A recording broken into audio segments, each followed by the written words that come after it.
Welcome to this episode of Eat Positive, Be Positive podcast. I'm your host, Jen Matney. I'm a holistic nutritionist living on the South Shore of Massachusetts. I work collaboratively with individuals to identify their health concerns and create a personalized plan to begin their journey to health. I remain deeply committed to educating individuals on health-building foods and lifestyle practices that support their personal choices and well-being. In the Eat Positive, Be Positive podcast, I'll be focusing on the many facets of nutrition, food, health, and wellness, sharing information from my clinical experience, my personal life experience, and what I'm currently studying. Let's go!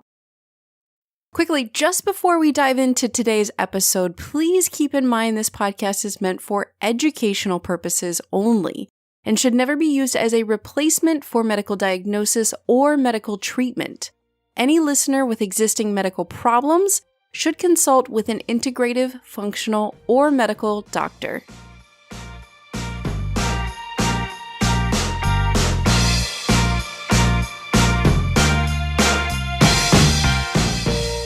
Hello, everyone. Welcome back to Eat Positive, Be Positive podcast. How is everyone? Life has been busy. This last week, I wrapped up a free nutrition lecture at Norwell Public Library here on the South Shore of Massachusetts. So thank you to Norwell Public Library for inviting me over to share my passion for holistic nutrition. Our group was thoughtful and curious, and we had such a wonderful time springing into healthy food habits. Now, if you missed out on this adventure, I'll be stopping by Scituate Town Library for another free nutrition lecture coming up. For all of you listening on Monday, the lecture will take place tomorrow night, Tuesday, March 26th at 7 p.m. Come join us and find out how you can change your health with good food. We'll be exploring Nutrition 101, so don't miss out.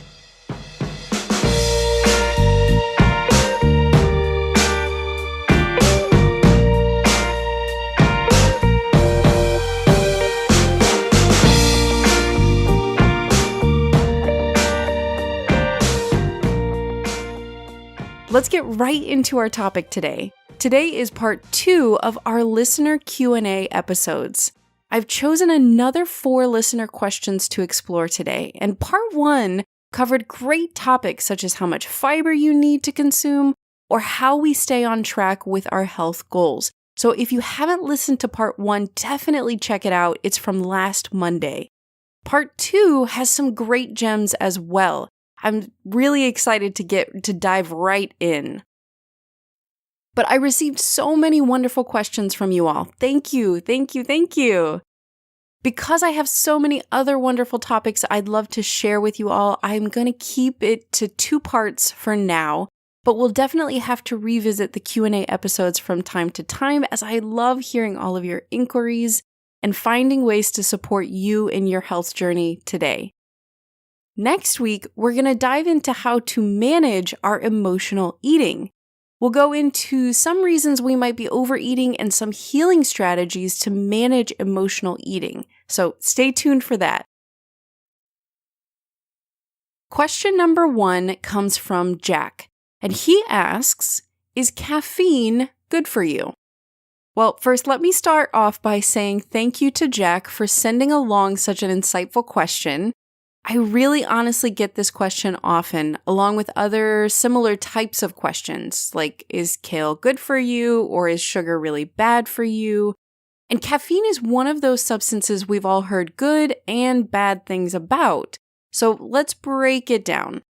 Caffeine is a natural stimulant found in coffee and teas, and it's also added to other beverages such as sodas or energy drinks.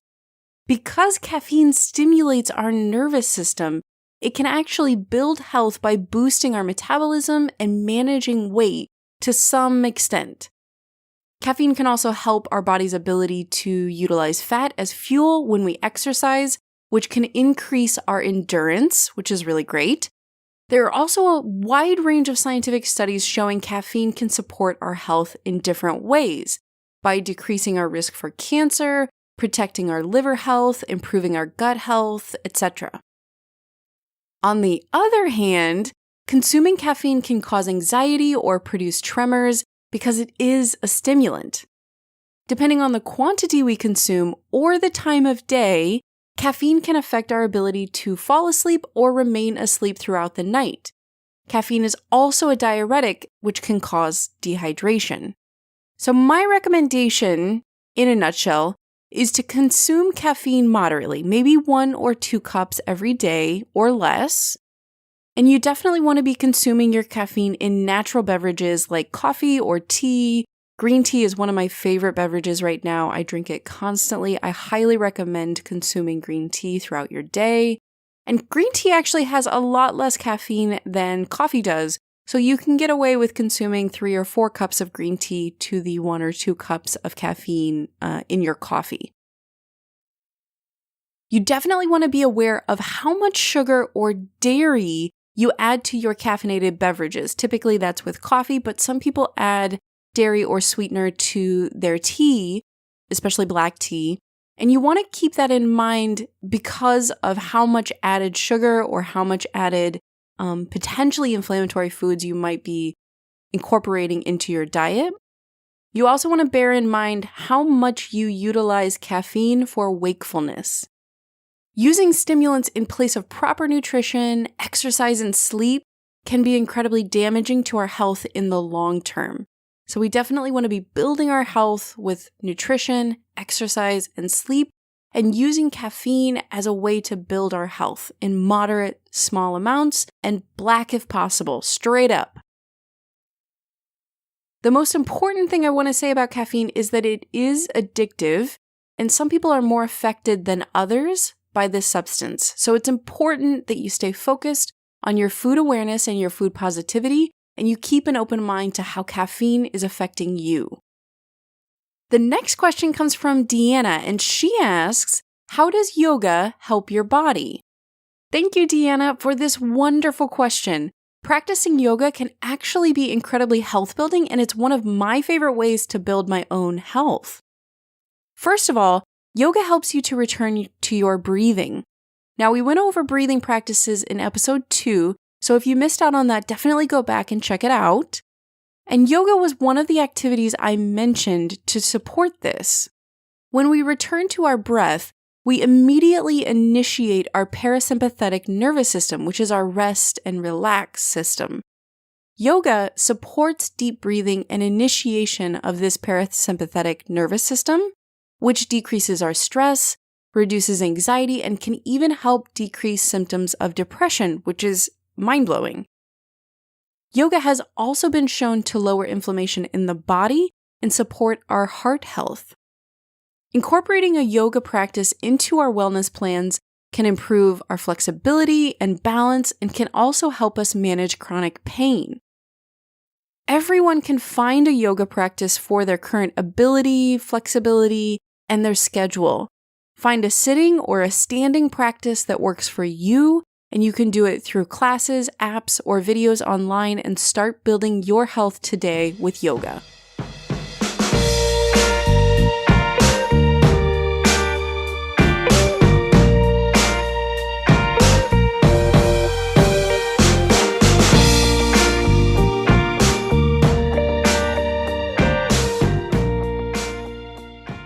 On to the next question, and this next question was asked in 2 different ways by 2 listeners. Shannon asks, what type of diet do you recommend that can help you lose weight while still being healthy for your body and gut health? Which is a great question. Jacob asks, I'm trying hard to lose weight the quote-unquote proper way with diet and exercise. What's your take on diets like keto, counting calories, Weight Watchers, etc.? And what are some of the best options for a real lifestyle change? Thank you to Shannon and Jacob for sending your questions along. Both of these questions cut right to the heart of how confusing proper nutrition can be for so many people. So thank you. I do want to mention here very quickly before we move on to answering this question that Jacob's question also included an inquiry about my specific take on fad diets or popular diets like keto, counting calories, etc.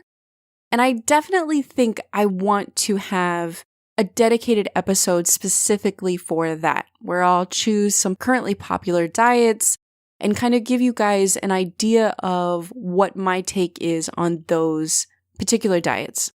Now, I will say, which I'll probably reiterate in that specific episode, that my recommendations for fad diets or popular diets would be different person to person, and you definitely have to take in the whole understanding of that person's health, where they're at budget-wise, what types of food they enjoy, etc., their health goals, all of that stuff would go into my recommendations for someone to go on paleo or not. But I will give you guys an overview soon of what I think of specific popular diets and whether they might be right for you or not. So let's get back to this question of how confusing proper nutrition can be and how to move forward, how to get started. Many people ask me what type of diet or diet fad will work for them, and there are quite a few options, so it can be overwhelming. Every day we hear some specific diet, such as veganism, paleo, keto, fasting, etc., is going to drastically build our health. And we hear this from our friends and our family as well when they try out these diets and they achieve great results. Then a few days or a few weeks later, we hear how all of these diets can break down our health in a myriad of ways, and it's really confusing. The whole cycle can be really disorienting, especially when you add in other layers like emotional eating, for example. So we're going to dive right into the meat of this question, which is, what do I do? What types of foods do I put into my body, and why? In order to make eating less overwhelming for my clients, my loved ones, and myself, I created my own eating mantras. We've explored a couple of them so far. One of them is eating soul foods, one of them is eating the rainbow. And soul food stands for seasonal, organic, unprocessed, and local foods. When building your health, I recommend eating these types of foods as much as you possibly can. If all four of these, seasonal, organic, unprocessed, and local, feels really overwhelming for you personally, for your budget, I definitely understand. The most important one that I recommend to myself, to clients, to my loved ones, is unprocessed foods. Eating whole, real foods will build your health every time, all the time, over time. Eating the rainbow stands for eating all the colors of fruits and vegetables you possibly can each day. Another one of my eating mantras that I haven't mentioned here on Eat Positive, Be Positive podcast is 85-15, which means our nutrition plans should include 85% health-building foods and 15% or less of health-breaking foods. For individuals who are new to a wellness plan, this can really help ease your transition into changing your eating habits. When you indulge in your comfort foods or treats that you love 15% of the time, you can keep on the right path because it's not too overly restrictive, which is great. When you decide to restrict yourself, anytime you indulge is a moment of weakness that can spiral into binging or abandoning the diet plan altogether, which is not great. So 85-15 really helps to remove this obstacle and any subsequent judgment from our wellness plans. Food positivity and food awareness are also eating mantras I use regularly. We've gone over these themes multiple times in this podcast because I find these ideas to be so central to building health. Having an awareness of how certain foods affect our health in an honest and open way, and having a positive relationship with food are paramount to building our health. So eating mantras help me personally to cut through the confusion of fad or currently popular diets. If I decide to try a new plan, which I do often, say paleo or fasting or veganism, and again, I do this often to try it out. see whether it works for my clients, see whether it works for me and how it feels so that I can use that personal experience when I recommend a specific plan to someone. And if I decide to try a new plan, I have these mantras to support me along the way. Any part of a new wellness plan that contradicts my personal mantras, it's gotta go. It doesn't belong here. All of this being said though, all of these recommendations on eating mantras and how to move forward with a diet plan, my main recommendation when choosing a nutrition plan is to do your own research diligently or consult with a nutrition consultant you trust. When you try out a new wellness plan, you find new food awareness or new eating mantras that fit your body and your health.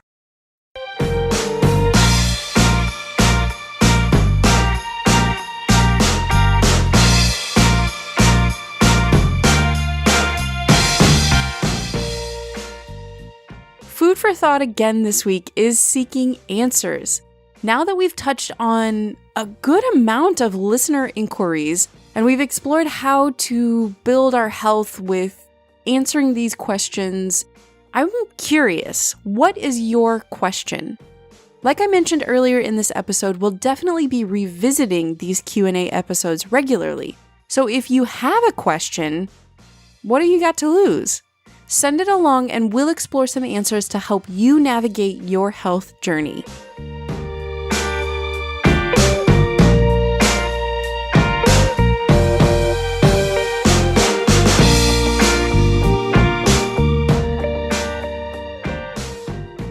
Thank you to all of you who took the time to send in your questions.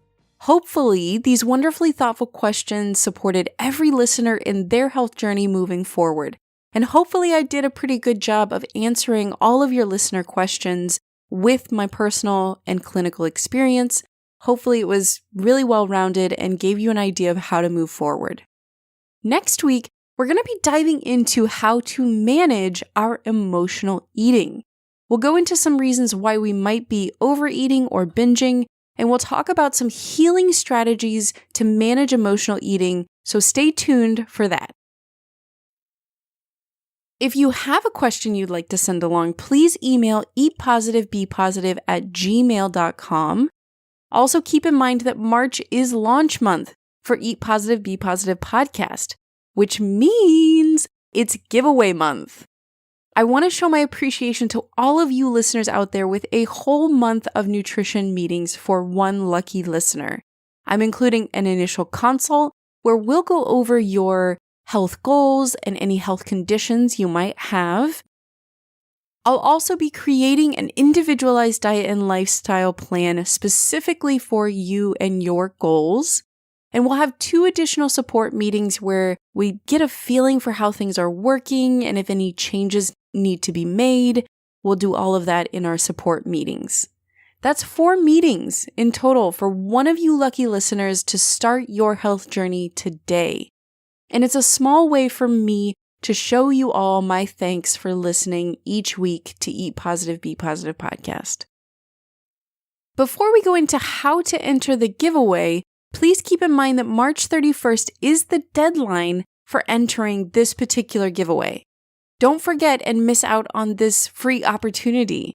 Take one small free moment of your day and enter right now. Here's how to enter. 1, subscribe to Eat Positive, Be Positive podcast. 2, share your love for Eat Positive, Be Positive podcast on a social media platform that you like. And 3, review the podcast to send me some valuable feedback.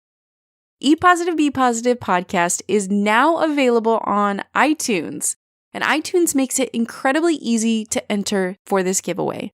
No, this is not sponsored. I'm just incredibly excited that Eat Positive, Be Positive podcast is now available on iTunes. So you can subscribe on iTunes and review the podcast in a matter of 1 or 2 minutes. It's incredibly easy.